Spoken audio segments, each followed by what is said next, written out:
Okay, thank you all for waiting. So we had to set up the other team downstairs doing the open source. We're tackling the artificial intelligence. So with us, we have the biggest panel, by the way, is for the open source intelligence. That says a lot. So we're going to start with Dr. Bailey. Please lead it. Thank you so much. Hello, everybody. My name is Dr. Elena Taube Bailey. It's an honor to be here today with you. So today I'm going to not do a full presentation. I wanted to deliver some remarks that I had written in advance. I will also be publishing it on my LinkedIn, so you can all access it and have the reading resources, etc., at your disposal when you want it. So my specific conversation or remarks are going to center around how emerging technologies are reshaping the intelligence field, OSINT specifically. So what if some of the most powerful intelligence tools were available to anyone with a browser? That's a very serious question. And it's also not a hypothetical. That's the reality of open source intelligence, or OSINT. Now, for those new to this space, I always like to start off by highlighting that OSINT is not just searching for data online. That's open source what? That's open source information. To qualify as intelligence, it has to go through a formal process, collection, analysis, validation, and dissemination, something that we talked about earlier on in the morning, in order to inform decision-making and to drive action. Now, historically, a lot of us know that OSINT was viewed as what? Second tier. We've heard that before. But that mindset is quickly shifting. Today, OSINT is not only recognized as legitimate, it's viewed to be a critical force multiplier when fused with other ints like HUMINT, SIGINT, or GeoINT. So what makes OSINT so powerful today? It is the evolution of information technology and their effects. From 24/7 news cycles to social media and immersive platforms, as well as citizen-generated content, we now live in a world where billions of citizens are not just consuming information, they're producing it.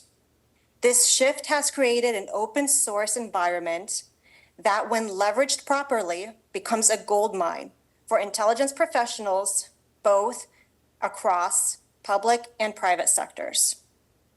So the unique value of OSINT is its real-time access, its global reach, and insight into human experience, something that we've already talked about a little bit, such as local context that is forged from various perspectives, civilian sentiment, and cultural nuances.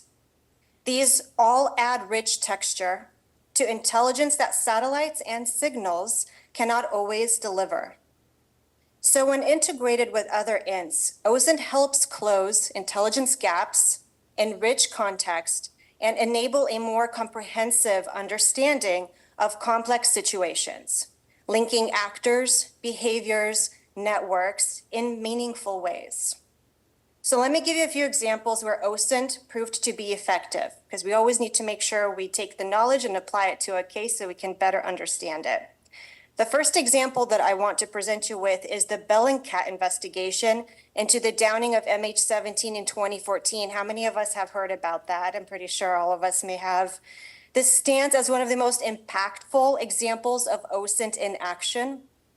By analyzing satellite imagery, social media posts, and leaked metadata, Bellingcat traced the path of the Russian Buk missile launcher responsible for the attack.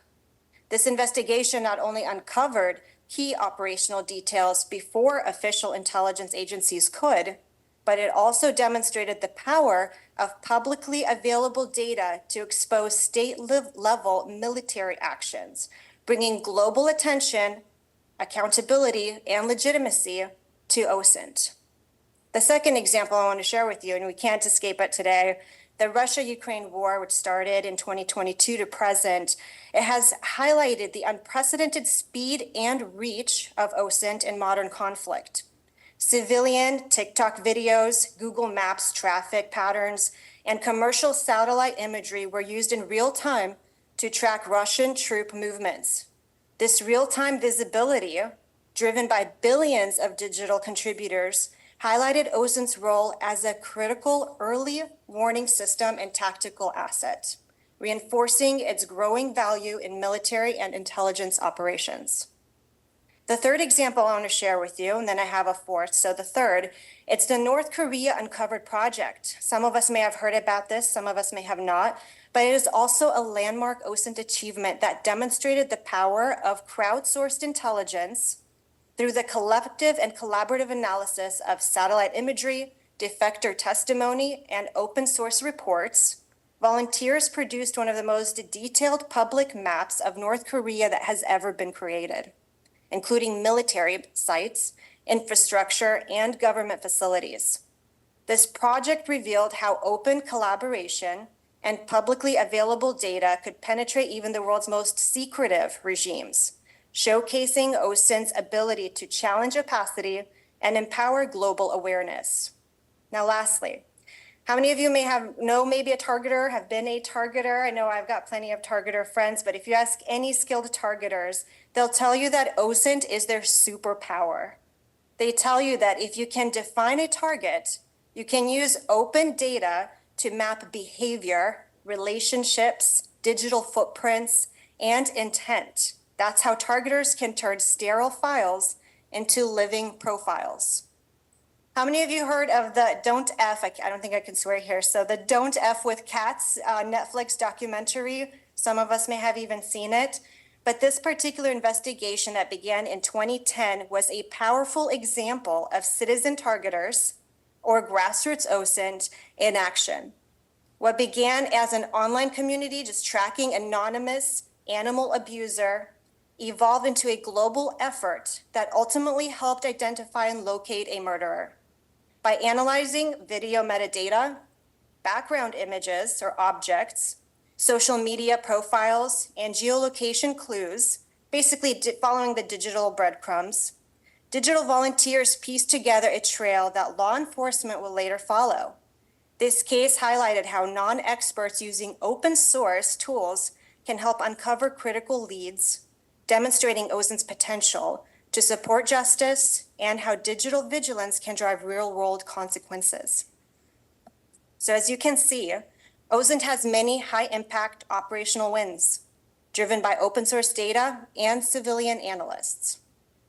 But we can't talk about OSINT without discussing AI. So I love the AI panel, so I have to put it into here just a little bit.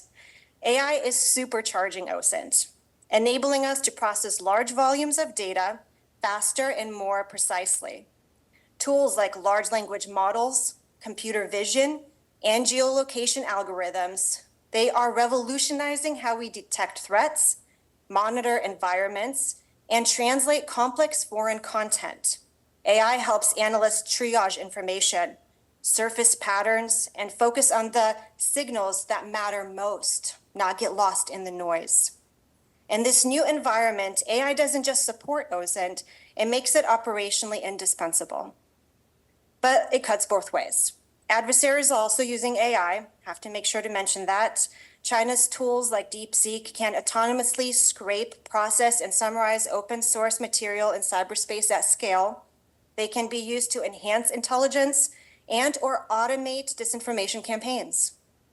Lastly, I want to identify some of OSINT's ethical and environmental challenges, because with power comes great responsibility.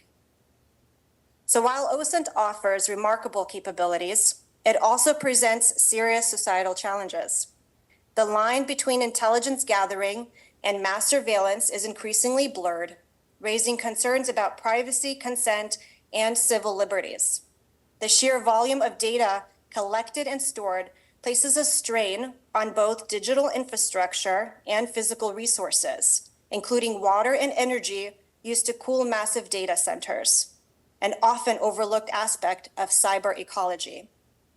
We must remember that AI and data infrastructures, they are not immaterial. They live in the real world, and their environmental footprint is growing rapidly. For example, a simple conversation with ChatGPT. How many of us have used ChatGPT? I know I've used it today already, but a simple conversation, let's say 20 to 50 prompts, could directly consume 500 milliliters of water, roughly the size of a 16-ounce water bottle. Something like this, very simple conversation, you're using up that. In 2023, data centers in North Virginia consumed at least 1.85 billion gallons of water. Also, issues of data retention, oversight, and accountability remain unresolved, with limited frameworks to regulate how open data is used, stored, and shared. These challenges underscore the urgent need for ethical frameworks, oversight structures, and cyber ecological awareness to ensure that OSINT is used responsibly. So what does the future of intelligence look like? It lies in fusion and collaboration. OSINT alone is powerful, but when integrated with HUMINT, SIGINT, GeoINT, and behavioral science, it becomes exponentially more impactful. It brings speed, context, and open access that other INTs alone can't provide. So to stay ahead in an era of hybrid threats and information warfare, OSINT must be fully integrated, ethically applied, and strategically valued. And as AI becomes central to this process, human-AI collaboration is no longer optional, it's essential. As AI advances, we'll see more integration of what some scholarship call collaborative intelligence, wherein humans and AI tools will enhance each other's strengths and capabilities. Machines can process at scale, but humans can interpret with context, ethics, and strategic nuance. Thank you. Thank you, Dr. Bailey.